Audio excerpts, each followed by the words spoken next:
I was diagnosed with bipolar disorder. It's honestly really embarrassing to come online and have to tell everyone that. It is not a way to absolve myself from the guilt or shame of the recent actions that I've displayed, because I do feel very terrible. But I was diagnosed with bipolar disorder, and I had a manic episode. And I was very clearly having a manic episode when I feel it was exploited for content. Everything's internet these days. So it's really hard to discuss mental health conditions because of the stigmatisms behind them. Even I was on live earlier and I was like, I had a manic episode, and the comments were like, oh my God, an attorney with mania. Career women have mental health issues sometimes too.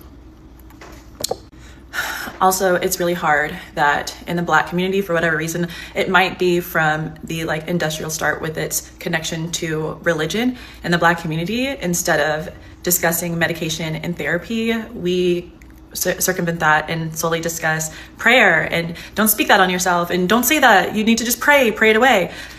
But yeah, okay. Faith is nothing without works, right?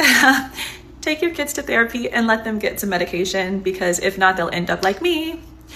And y'all saw me running around, how I was running around this week.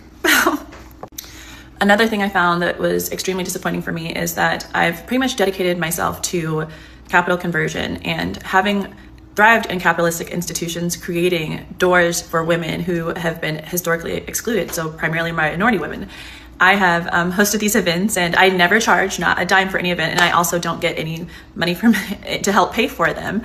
I just cut the check myself. But I have created an atmosphere whereas we discuss everything relative to education being the economic issue, and we share information, because similarly to the issue with getting our kids in therapy and medication in the Black community, we also tend to gatekeep, and we have separation seemingly sewn into the fabric of our community.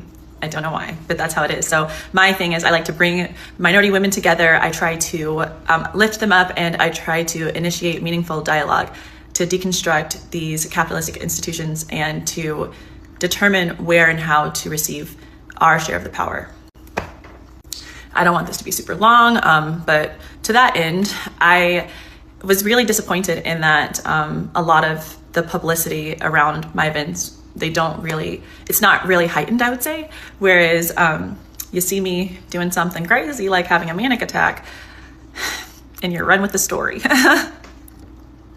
So yeah, I guess those are the themes I wanted to discuss: the stigmatisms of mental health conditions, the particularities of those stigmatisms within the construction of the Black community, and also in my personal story, I was clearly exploited when I was acting crazy, but it was known that I was having a mania attack or whatever.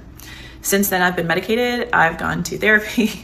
That's why I'm kind of off the internet right now. But yeah. It's kind of sad, and for those offended or those aggrieved by my behavior, I'm very sorry. It's very shameful to me, and I just hope that if you see someone who's clearly in need and you know that they're going through something, irrespective of the trigger, that you lend a helping hand, as opposed to being part of the more controversial conversation that is I guess more popular because it's content, right? Everything is content. All right, bye.